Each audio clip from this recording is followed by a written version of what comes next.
Hello, എല്ലാവർക്കും ബയോസിന്റെ HSST zoology ക്ലാസ്സിലേക്ക് സ്വാഗതം. Module 1 സിസ്റ്റമാറ്റിക്സിലെ ICZN, then formation of scientific names of various taxa എന്നീ ടോപ്പിക്കുകളും discuss ചെയ്യുന്നത് പോകാം ക്ലാസ്സിലേക്ക്. What is ICZN? That is the International Code of Zoological Nomenclature. That's set of rules used for the scientific names of animals. Animalsന്റെ ശാസ്ത്രീയ നാമങ്ങൾ നൽകുന്നതിന് വേണ്ടിയുള്ള നിയമങ്ങൾ അഥവാ റൂൾസ് അഥവാ കോഡുകൾ സെറ്റ് ചെയ്തിരിക്കുന്ന ഒരു ഓർഗനൈസേഷനാണ് ICZN. It is also informally known as the ICZN code. അതുകൊണ്ട് തന്നെ ഈ കോഡുകളെ ICZN കോഡുകൾ എന്ന പേരിലാണ് അറിയപ്പെടുന്നത്. ആ റൂൾസിനെ ICZN കോഡ് എന്ന പേരിലാണ് അറിയപ്പെടുന്നത്.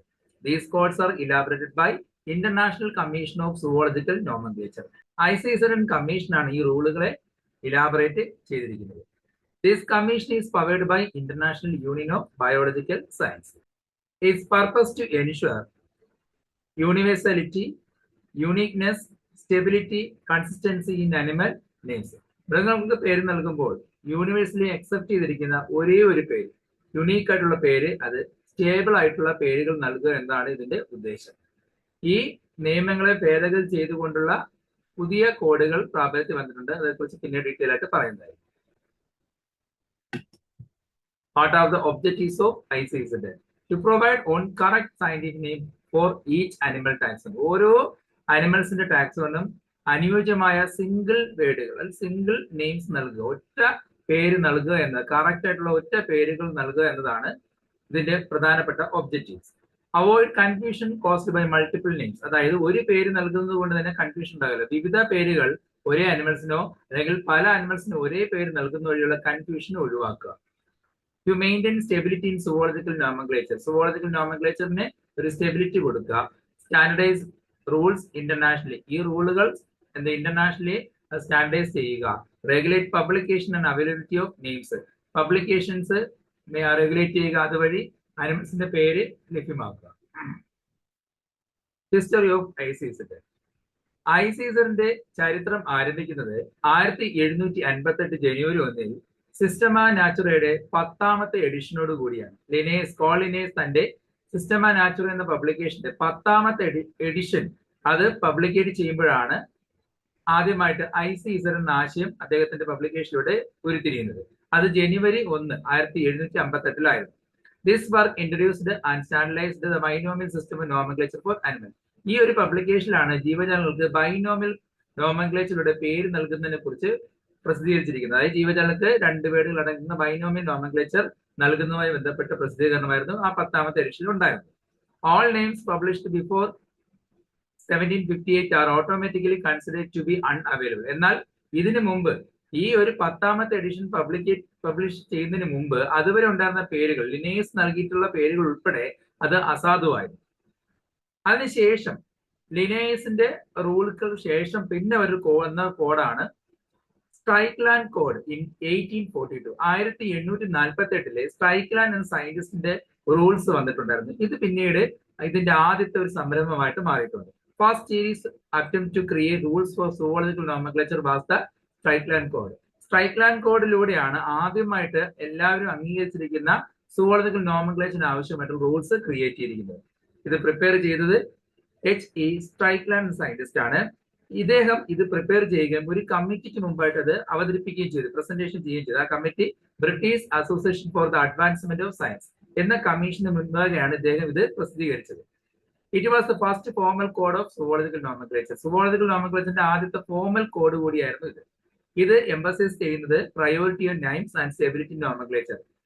പ്രയോറിറ്റി ഓഫ് നെയിംസ്, ഒരു ജീവികൾക്ക് പല സയന്റിസ്റ്റുകൾ പേര് കൊടുത്തിട്ടുണ്ടാവും. അതിൽ പ്രയോറിറ്റി അനുസരിച്ചിട്ട് ആ പേരുകളെ അംഗീകരിക്കുക, അത് സ്റ്റാൻഡർഡൈസ് ചെയ്യുക, സ്റ്റെബിലിറ്റി കൊടുക്കുക. ഇതിന്റെ ഒഫീഷ്യൽ ടൈറ്റിൽ എന്ന് പറയുന്നത് series of propositions for rendering the nomenclature in zoology uniform and permanent. ഈ ഒരു ടൈറ്റിലാണ് അദ്ദേഹത്തിന്റെ വർക്ക് പബ്ലിഷ് ചെയ്തിരിക്കുന്നത്. ഇയർ ഓഫ് പ്രസന്റേഷൻ നേരത്തെ പറഞ്ഞു കഴിഞ്ഞു. 1742 British Association for advancement of സയൻസിന് മുമ്പാകെ സ്ട്രൈക്ലാൻഡ് തന്റെ പ്രസിദ്ധീകരണം പ്രസന്റ് ചെയ്തിട്ടുണ്ടായിരുന്നു. അദ്ദേഹത്തിന്റെ റൂൾസ് എല്ലാം പബ്ലിഷ് ചെയ്തിട്ടുണ്ടായിരുന്നു. ഇത് പിന്നീട് അതിനെ ട്രാൻസ്ലേറ്റ് ചെയ്തതും മൊത്തം സർക്കുലേറ്റ് ചെയ്യാൻ സഹായിച്ചത് ആ കമ്മിറ്റിയിലുണ്ടായിരുന്ന ഫേമസ് സയന്റിസ്റ്റുകളായിരുന്ന ചാൾസ് ഡാർവിനും റിച്ചാർഡ് ഓവനും ജോൺ ബെസ്റ്റ്വുഡും ആയിരുന്നു. ഇവരുടെ സാന്നിധ്യത്തിലാണ് ഈ കോഡുകൾ യൂണിവേഴ്സലി സർക്കുലേറ്റ് ചെയ്യപ്പെട്ടത്. അതായത് ഫ്രാൻസിലും ഇറ്റലിയിലും യുണൈറ്റഡ് സ്റ്റേറ്റിലൊക്കെ അതിനുശേഷം ഈ ഒരു റൂള് പ്രാബല്യത്തിൽ വരികയും പ്രചാരണത്തിലെത്തുകയും ചെയ്തു. 1843 സയന്റിഫിക് കോൺഗ്രസ് അറ്റ് പദുവ അവിടെ ഇത് ആക്സെപ്റ്റ് ചെയ്തിട്ടുണ്ടായിരുന്നു. 1945 അമേരിക്കൻ സൊസൈറ്റി ഓഫ് ജിയോളജിസ്റ്റും നാച്ചുറലിസ്റ്റും ഈ റൂളുകൾ അഡോപ്റ്റ് ചെയ്തിട്ടുണ്ടായിരുന്നു. 1846 British Association four advance science ഇത് ഫോർമലി അഡോപ്റ്റ് ചെയ്തു. സ്ട്രൈക്ലാൻഡ് കോഡ് പിന്നെ പല വർക്കുകളുടെയും ബ്ലൂ പ്രിന്റ് ആയിട്ട് മാറിയിട്ടുണ്ട്. ഫോർ എക്സാമ്പിൾ 1881 ഹെൻറി ഡൗലിവിയുടെ പബ്ലിക്കേഷനിൽ ഉണ്ടായിരുന്ന കോഡുകളുടെയും അമേരിക്കൻ ഓർണിത്തോളജിസ്റ്റ് യൂണിയൻ കോഡായ 1886 കോഡും അതിനുശേഷം പിന്നീട് വന്ന പല കോഡുകളുടെയും അടിസ്ഥാനമായിട്ട് വർത്തിച്ചത് സ്ട്രൈക്ലാൻഡ് കോഡുകളായിരുന്നു. 1905 international rules of zoology nomenclature publish ചെയ്യുന്നത്. 1961 ഇന്നത്തെ മോഡേൺ ICZN കോഡ് പബ്ലിഷ് ചെയ്തത്. അത് നേരത്തെ ഉണ്ടായിരുന്ന എയർലിയർ ഇന്റർനാഷണൽ റൂൾസിനെ റീപ്ലേസ് ചെയ്തിട്ടാണ് മോഡേൺ ICZN റൂളുകൾ വന്നത്. 1964 അതിന്റെ സെക്കൻഡ് എഡിഷനും 1985 തേർഡ് എഡിഷനും 1999 ഫോർത്ത് എഡിഷനും പബ്ലിഷ് ചെയ്തു. 2000 ജനുവരി 1 ഇതിന്റെ ഫോർത്ത് എഡിഷൻ പ്രാബല്യത്തിൽ വരികയും ചെയ്തു. 2012 ഇലക്ട്രോണിക് പബ്ലിക്കേഷൻ പ്രാബല്യത്തിൽ വരുന്നതിന് വേണ്ടി നിയമങ്ങൾ ഭേദഗതി ചെയ്തു. അതായത് ഇലക്ട്രോണിക് പബ്ലിക്കേഷൻ ചെയ്യണമെങ്കിൽ അതിന് ആദ്യം അത് സുബാങ്ക് എന്ന ഒരു സംഘടനയിൽ രജിസ്റ്റർ ചെയ്തിരിക്കുന്നത്. ഈ സുബാങ്ക് ആണ് സുവോളജിക്കൽ നോമൻക്ലേച്ചർ രജിസ്റ്റർ ചെയ്യാൻ സഹായിക്കുന്ന ഒഫീഷ്യൽ ഏജൻസി. അപ്പൊ അതിൽ രജിസ്റ്റർ ചെയ്തിട്ടുണ്ടെങ്കിൽ മാത്രമേ ഇലക്ട്രോണിക് പബ്ലിക്കേഷൻ സാധ്യമാകൂ എന്ന ഭേദഗതി കൊണ്ടുവന്നത് 2012. What are the basic principles in ICZN? First one is the principle of binomial nomenclature. അതായത് ICZN പറഞ്ഞിരിക്കുന്ന റൂൾസില് കോഡ്സിലുള്ള പ്രിൻസിപ്പിൾസ് എന്തൊക്കെയാണ്, തത്വങ്ങൾ എന്തൊക്കെയാണ്? ഒന്നാമത്താണ് പ്രിൻസിപ്പിൾസ് ഓഫ് ബൈനോമിയൽ നോമൻക്ലേച്ചർ. ജീവജാലങ്ങൾക്ക് നൽകുന്ന പേരുകളിൽ ഹാവിംഗ് 2 വേർഡ്സ്, 2 വേർഡ്സേ ഉണ്ടാകാൻ പാടുള്ളൂ. നമുക്ക് എല്ലാവർക്കും അറിയാം, first word genus, second word species name ആയിരിക്കണം. ഫോർ എക്സാമ്പിൾ ഹോമോസാപ്പിയൻസ്, അത് ജീനസ് നെയിം ക്യാപിറ്റൽ ലെറ്ററിലും സ്പീഷീസ് നെയിം സ്മാൾ ലെറ്ററിലും എന്ത് ചെയ്യണം, സ്റ്റാർട്ട് ചെയ്യണം.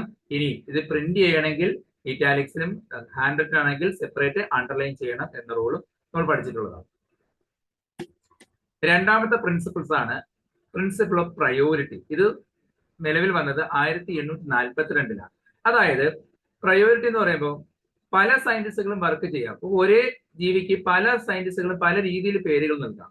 ആദ്യം ആരാണോ വാലിഡ് ആയിട്ടുള്ള ഇഫക്റ്റീവ് ആയിട്ടുള്ള പേരുകൾ നൽകുന്നത് ആ പേരുകളായിരിക്കും അംഗീകരിക്കുന്നത്. അതായത് ടൈപ്പിന് അനുസരിച്ച്, ഹോളോ ടൈപ്പിന് അനുസരിച്ച് പറഞ്ഞിരിക്കുന്ന റൂൾസ് കോഡ്സിന് അനുസൃതമായി അല്ലെങ്കിൽ അത് അനുബന്ധിച്ചിട്ടുള്ള വാലിഡ് ആയിട്ടും ഇഫക്റ്റീവായിട്ടും ആരാണോ നെയിമുകൾ പബ്ലിഷ് ചെയ്യുന്നത് ആ പേരുകളായിരിക്കും പ്രയോറിറ്റിയിൽ കണക്കാക്കുന്നത്.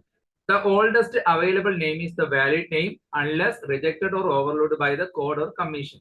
അതായത് കമ്മീഷൻ അല്ലെങ്കിൽ കോഡ് റിജക്ട് ചെയ്യാത്തതോ അല്ലെങ്കിൽ അസാധുവാക്കാത്തതോ ആയിട്ടുള്ള വാലിഡ് നെയിമുകളായിരിക്കും പ്രയോറിറ്റിയിൽ ആദ്യം കൊടുക്കുന്നത്, ആദ്യം ഉൾപ്പെട്ട പേരുകൾ എടുക്കുന്നത്. Formal scientific name for an animal taxon is oldest available valid name. നേരത്തെ പറഞ്ഞ കണക്ക് നമ്മൾ എപ്പോഴും അംഗീകരിക്കുന്നത് അനിമൽസിന് ആദ്യം കൊടുത്ത വാലിഡ് നെയിം തന്നെയായിരിക്കും. ഈ ഒരു ഫോർമൽ പ്രിൻസിപ്പിൾ വന്നിരിക്കുന്ന ആർട്ടിക്കിൾ 23 ഒരു എക്സാമ്പിൾ നോക്കാം. 1815 ജോർജ് ഓഡ് പ്രോംഹോണിന് ആന്റിലോകാപ്ര അമേരിക്കൻ എന്ന പേര് നൽകി. അത് അദ്ദേഹം പബ്ലിഷ് ചെയ്തു. 1855 ജോൺ എഡ്വേർഡ് ഗ്രേ അദ്ദേഹം സെയിം സ്പീഷീസിനെ പബ്ലിഷ് ചെയ്തിട്ടുണ്ട്. അതിന്റെ പേര് ആന്റിലോകാപ്ര ആന്റിഫ്ലെക്സ് എന്ന പേരാണ് പബ്ലിഷ് ചെയ്തത്. നേരത്തെ പറഞ്ഞ പ്രയോറിറ്റി അനുസരിച്ചിട്ട് ആദ്യം വാലിഡ് ആയിട്ട് എഫക്റ്റീവ് ആയിട്ട് പബ്ലിഷ് ചെയ്തത് ആന്റിലോകാപ്ര അമേരിക്ക ആയതുകൊണ്ട് തന്നെ അത് പ്രയോറിറ്റിയിൽ എടുക്കുകയും രണ്ടാമത് വന്ന ആന്റിലോകാപ്ര ആന്റിഫ്ലെക്സ് പിന്നെ ഒരു സിനോണിം ആയിട്ട് മാറുകയും ചെയ്തു. മൂന്നാമത്തെ റൂളാണ് പ്രിൻസിപ്പിൾ ഓഫ് കോർഡിനേഷൻ. അതായത് പുതിയ ഒരു പേര് ഓട്ടോമാറ്റിക്കലി നമ്മൾ റിവീൽ ചെയ്യുമ്പോൾ ആ പേരുമായി ബന്ധപ്പെട്ട മറ്റു ടാക്സോണൂടെ എസ്റ്റാബ്ലിഷ് ആക്കുക, അതാണ് ഇത് ചെയ്യുന്നത്. ഫോർ എക്സാമ്പിൾ ആയിട്ട് ഹോമോസാപ്പിയൻ എന്ന ബൈനോമിയൽ നോമൻക്ലേച്ചർ പബ്ലിഷ് ചെയ്തു. അതോടൊപ്പം അതിന് ട്രൈനോമിലും അക്സെപ്റ്റ് ചെയ്തു, ഹോമോസാപ്പിയൻ സാപ്പിയൻസ്. അതുപോലെ ജിറാഫിന്റെ ഫാമിലി, ജിറാഫ് ഡേ എന്ന ഫാമിലി എസ്റ്റാബ്ലിഷ് ആയപ്പോൾ അതിന്റെ സൂപ്പർ ഫാമിലിയായ ജിറാഫോയിഡിയെയും അതുപോലെ സബ് ഫാമിലി ജിറാഫിനെയും അക്സെപ്റ്റ് ചെയ്തിട്ടുണ്ട്. അതാണ് പ്രിൻസിപ്പിൾ ഓഫ് കോർഡിനേഷനിൽ പറയുന്നത്. Next one, the principle of first reviser. നേരത്തെ പഠിച്ച പ്രിൻസിപ്പിൾ ഓഫ് പ്രയോറിറ്റിയെ സപ്ലിമെന്റ് ചെയ്യുന്ന ഒരു തിയറിയാണ് ഇത്. അതായത് ഒരേ സമയത്ത് ഒന്നിൽ കൂടുതൽ പേരുകൾ ഒരേ സ്പീഷീസിന് വന്നു കഴിഞ്ഞാൽ അതിനെ എങ്ങനെ പ്രയോറിറ്റിയിൽ എടുക്കാം, അത് സാധ്യമാക്കുന്ന ഒരു പ്രിൻസിപ്പിളാണ് principle of first reviser. For example നോക്കാം. 1758 ലിനേയസ് ഒരു പക്ഷിക്ക് പേര് നൽകിയിരുന്നു. സ്ട്രൈക്ക് സ്കാൻഡിയാക്ക എന്ന പേര് കൊടുത്തിരുന്നു. അതിനുശേഷം മറ്റൊരു പക്ഷിക്കും പേര് കൊടുത്തു. സ്ട്രൈക്ക് നോക്ടുവ എന്ന സ്പീഷീസ് പേര് കൊടുക്കുകയും ചെയ്തു. അതായത് 2 പക്ഷികൾക്ക് 2 തരത്തിൽ പേരുകൾ കൊടുത്തു. ഈ 2 സ്പീഷീസും ഒരേ സ്പീഷീസ് ആണെന്ന് പിന്നീട് തെളിയിക്കപ്പെട്ടു. അതായത് സ്നോവി ഓൾ ആണെന്ന് തെളിയിക്കപ്പെട്ടു. 1931 ലോൺ ബെർഗ് ആണ് അത് ഫസ്റ്റ് റിവൈസ് ചെയ്ത് ഈ പേരുകൾ രണ്ടും ഒരേ സ്പീഷീസിനുള്ളതാണെന്നും റിവൈസ് ചെയ്തത്.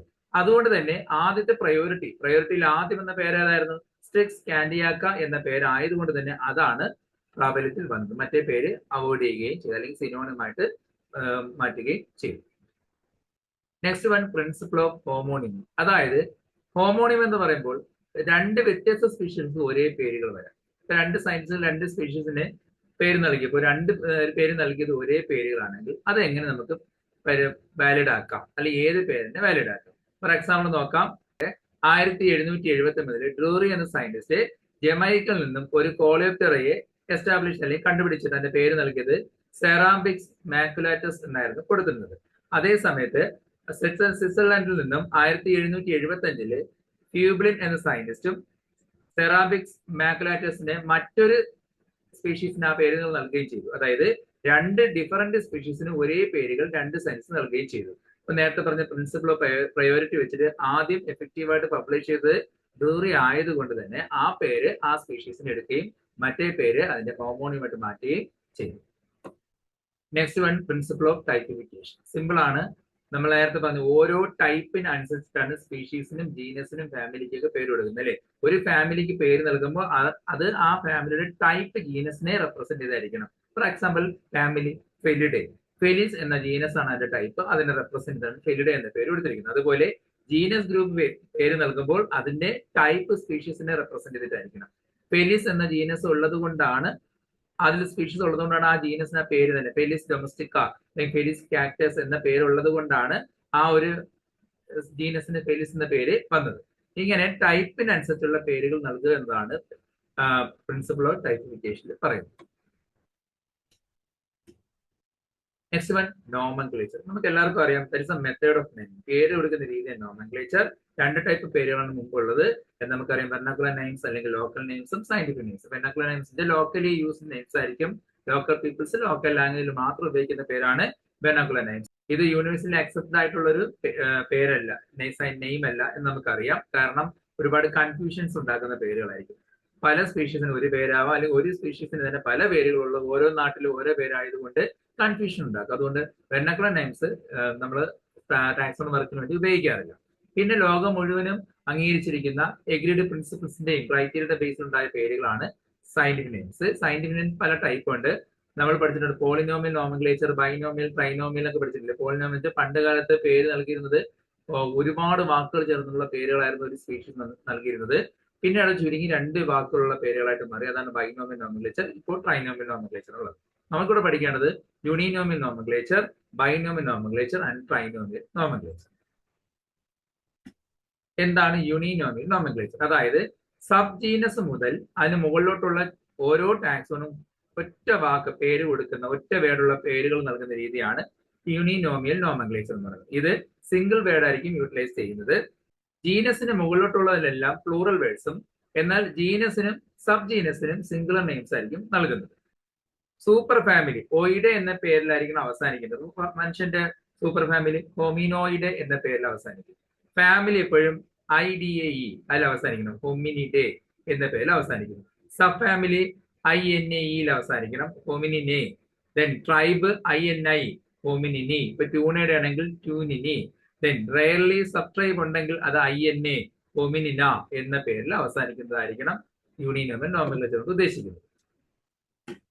നമുക്കറിയാം ബൈനോമിയൽ നോമൻക്ലേച്ചർ അറിയാം, നമ്മൾ കുഞ്ഞു ക്ലാസ്സിൽ പഠിക്കുന്ന കാര്യമാണ്. ട്രൈനോമിയൽ നോമൻക്ലേച്ചർ ഇത് കൂടുതലും ആ സ്പീഷീസിനെ വീണ്ടും ഫർദർ ഡിവൈഡ് ചെയ്തിട്ടുണ്ടെങ്കിൽ, സബ് സ്പീഷീസ് ആയിട്ടോ വെറൈറ്റി ആയിട്ടോ ഫോംസ് ആയിട്ടോ ഡിവൈഡ് ചെയ്തിട്ടുണ്ടെങ്കിൽ ആ നെയിമും കൂടെ ഉൾപ്പെടുത്തുന്നതാണ് ട്രൈനോമിയൽ നോമൻക്ലേച്ചർ. ഫോർ എക്സാമ്പിൾ ആയിട്ട് കൊളംബിയ ലിവിയ ഡൊമസ്റ്റിക്ക, നമ്മുടെ ഡൊമസ്റ്റിക് പീജിയന്റെ പേര് കൊളംബിയ ലിവിയ ഡൊമസ്റ്റിക്ക എന്നാണ്. അപ്പോൾ Columba genus, livia species, subspecies ആണ് ഡൊമസ്റ്റിക് ആയിട്ട് കൊടുത്തിരിക്കുന്നത്. ഹോമോ സാപ്പിയൻസ് സാപ്പിയൻസ് പറയുന്നത്. ബോട്ടണിയിലാണെങ്കിൽ നമ്മുടെ സസ്യങ്ങൾക്കാണ് പേരുകൾ നൽകുന്നതെങ്കിൽ അവിടെ സബ് സ്പീഷീസോ വെറൈറ്റിയോ സബ് വെറൈറ്റിയോ ഒക്കെ ഉപയോഗിക്കാറുണ്ട്. എന്നാൽ സുവോളജിയിൽ സബ് ഡിവിഷൻ കൂടുതലും കൊടുക്കുന്നത് സബ് സ്പീഷീസിനായിരിക്കും കൊടുക്കുന്നത്. ഇനി അതുപോലെ ട്രൈനോമിൽ എഴുതുമ്പോൾ ഒരു പ്രത്യേകത ഉള്ളത്, ആ ഒരു മൂന്നാമത്തെ എപ്പിതെറ്റിന് നമ്മൾ കൊടുക്കുന്നത് ഒരു ക്വാളിഫയറിനോട് കൊടുത്തിട്ടായിരിക്കും എഴുതുന്നത്. ഫോർ എക്സാമ്പിൾ ആസ്ട്രോഫൈറ്റം മെരിയോസ്റ്റിഗ്മ സബ് വെറൈറ്റി ഗ്ലാബ്രം എന്ന് വിടുന്നത്. അപ്പൊ സബ് വെറൈറ്റി എന്ന ഒരു ക്വാളിഫയർ കൊടുത്തിട്ടാണ് ആ പേര് കൊടുക്കുന്നത്. ഇപ്പം ബോട്ടണിൽ നമുക്കറിയാം ബ്രാസിക്ക ഒലിറേസിയ വെറൈറ്റി VAR ക്യാപിറ്റേറ്റ എന്ന് എഴുതുന്നത്. അവർ ക്വാളിഫയർ കൊടുക്കും. ആ ക്വാളിഫയർ എന്തിനാ സൂചിപ്പിക്കുന്നു? ട്രൈനോമിനെ സൂചിപ്പിക്കുകയാണ്. അപ്പൊ ഇവിടുത്തെ ക്വാളിഫയർ എന്ന് പറയുന്നത് സബ് എന്നാൽ സബ് വെറൈറ്റി ആണ് അവിടുത്തെ ക്വാളിഫയർ ആയിട്ട് ഉദ്ദേശിക്കുന്നത്. അപ്പൊ ഇന്നത്തെ ക്ലാസ്സിൽ ICZനും നോമൻക്ലേച്ചർ മെത്തേഡുകളുമാണ് നമ്മൾ ഇന്ന് ഡിസ്കസ് ചെയ്തിരിക്കുന്നത്. ഇന്നത്തെ ക്ലാസ് മനസ്സിലായെങ്കിൽ ലൈക്ക് ചെയ്യുക, സബ്സ്ക്രൈബ് ചെയ്യുക. അടുത്ത ക്ലാസ്സിൽ മറ്റൊരു ടോപ്പിക്കുമായിട്ട് വീണ്ടും കാണാം. എല്ലാവർക്കും ശുഭദിനം നേരുന്നു.